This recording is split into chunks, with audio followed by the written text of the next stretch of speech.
This program obviously is, as we talked about, on the doorstep of the summit, of the top of the top of the top. What do you think's the final couple steps that need to happen to win a national championship?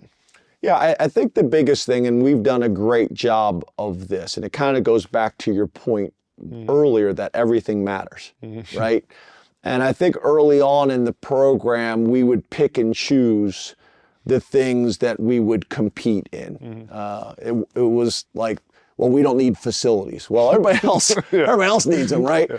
And we were able to get those things done. And I think early on it was, NIL. Well, that's not really kind of in our culture. We don't do those things. So I think we're at a point now where Pat's done a really good job, where I felt like before maybe it was me pounding that drum by myself, and Pat being very supportive and understanding for us to go where we want to go, that we have to compete in everything. We got to have the best coordinators.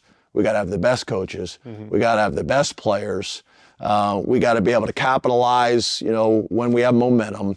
I think those things are really what has changed and what is critical for us moving forward, to make sure that we're not rationalizing and that every area that we need to compete in, we're competing at the highest level.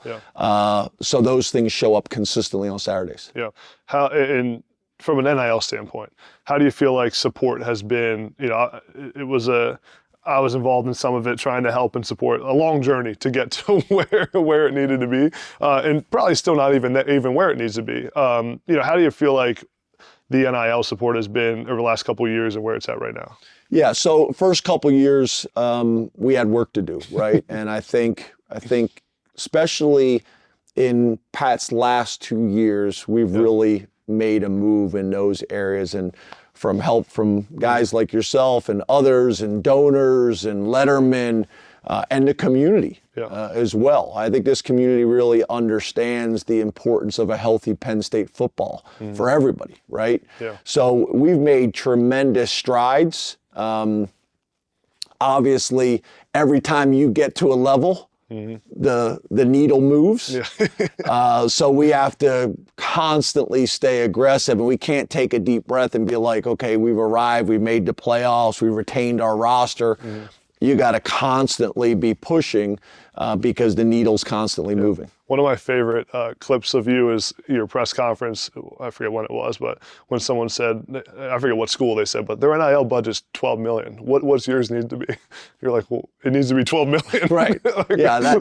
That question never made sense to me, and that thinking never made sense. But that goes back to kind of what we're talking about, right? You can't say, well, we're Penn State, so we don't need this. Yeah. We need the same things that everybody else has for us to be competing at the highest level year in and year out, Saturday after Saturday. Yeah. On that note, do you ever feel like the work you put in here hasn't been fully appreciated or seen for what it is by maybe the fans, maybe national college football media? Yeah, but let's be honest, nobody gives a shit, right? Nobody cares, right? I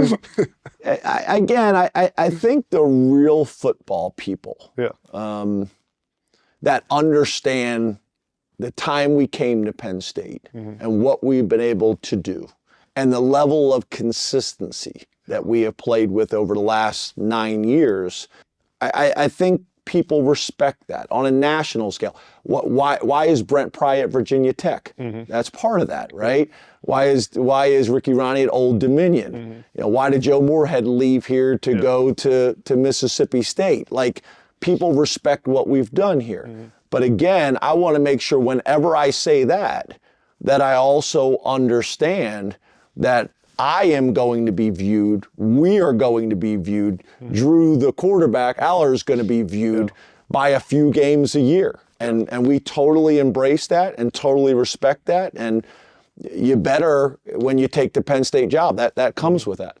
Last question for you, Coach. I appreciate all your time.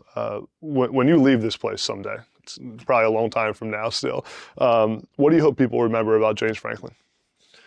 Well, I think it's the complete picture, right? I hope it's the complete picture.